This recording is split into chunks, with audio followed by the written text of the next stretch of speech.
ജിഷിനും രന ഫാത്തിമയെങ്കിലുള്ള വഴക്കിന് ശേഷം കിച്ചണിൽ നിൽക്കുന്ന അനുമോളെടുത്ത് അക്ബർ ചോദിക്കുകയാണ്, എന്താ അനുമോളെ കിച്ചണിൽ തന്നെ ആണോ നിപ്പ്?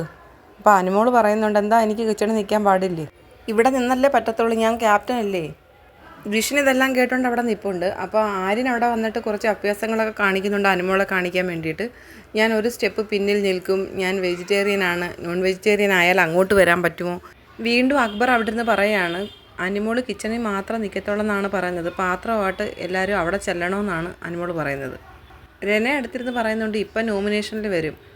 അക്ബർ ഇരുന്നിട്ട് അനുമോളെ പറ്റി ഇങ്ങനെ ഇരുന്ന് പറയുകയാണ്. പക്ഷേ അനുമോൾ ഇതൊന്നും ശ്രദ്ധിക്കുന്ന പോലുമില്ല, ചെയ്യേണ്ടുന്ന ജോലികൾ ചെയ്തുകൊണ്ടിരിക്കുകയാണ്. പിന്നെ എടുത്ത് വിളിച്ച് ചോദിക്കുന്നതിന് മാത്രം അവിടെ നിന്നുകൊണ്ട് മറുപടി പറയുന്നുണ്ട്.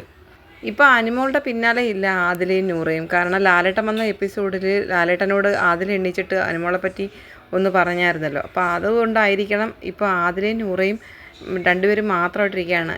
ഇവരുടെ ആരുടെ സഹായവും കൂട്ടും ഒന്നുമില്ലെങ്കിൽ ആ ബിഗ് ബോസ് ഹൗസിൽ 100 ദിവസം നിൽക്കാനായിട്ട് എങ്ങനെ നോക്കിയാലും അനുമോൾക്ക് പറ്റുമെന്നുള്ളതിൻ്റെയാണ്. ഇന്ന് രാവിലെ മുതൽ അനുമോൾ കിച്ചണിനകത്താണ്. അവിടെ നിന്ന് ചെയ്യേണ്ടുന്ന ജോലികൾ കറക്റ്റായിട്ട് അനുമോൾ ചെയ്തുകൊണ്ടിരിക്കുന്നുണ്ട്. എന്നാൽ അതിൻ്റെ ഇടയ്ക്ക് എന്തെല്ലാം ബഹളങ്ങൾ നടക്കുന്നുണ്ട്. അനുമോൾ ആരുടെയും പക്ഷം പിടിക്കാനോ ഒന്നും പോകുന്നില്ല. ഇന്ന് വഴക്ക് നടന്ന സമയത്തും അഭിലാഷ് ചോദിക്കുന്നുണ്ട്, കിച്ചൺ ക്യാപ്റ്റനായ അനുമോൾക്ക് എന്താ ഇതിനെപ്പറ്റി അഭിപ്രായം ഒന്നും പറയാനില്ലേ? അപ്പോൾ അവിടെ അനുമോൾ കയറി എന്തെങ്കിലും പറയണം, എന്നാൽ ആ വഴക്ക് മൊത്തവും കൂടെ അനുമോളുടെ പുറത്താവണം. അതാണ് അഭിലാഷ് ഉദ്ദേശിക്കുന്നത്.